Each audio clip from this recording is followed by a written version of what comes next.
السلام علیکم۔ تو وہ شخص کہنے لگا، یا علی، دکھ بھی نعمت ہے۔ تو حضرت علی فرمانے لگے، اے شخص، دکھ انسان کو مضبوط بناتا ہے اور خوشیاں انسان کو کمزور کرتی ہیں۔ جب انسان خاموش ہو جائے اور اپنے حق کے لیے بھی نہ بولے تو سمجھ جاؤ وہ اپنے اندر بہت کچھ دفن کر چکا ہے۔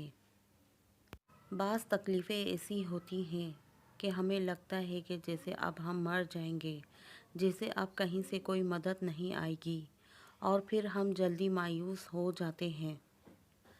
اللہ پاک فرماتا ہے، تم مانگو مجھ سے، تمہارا مانگنا اچھا لگتا ہے مجھے، تم کیوں پریشان ہوتے ہو؟ کیا میری قدرت پہ یقین نہیں تم کو؟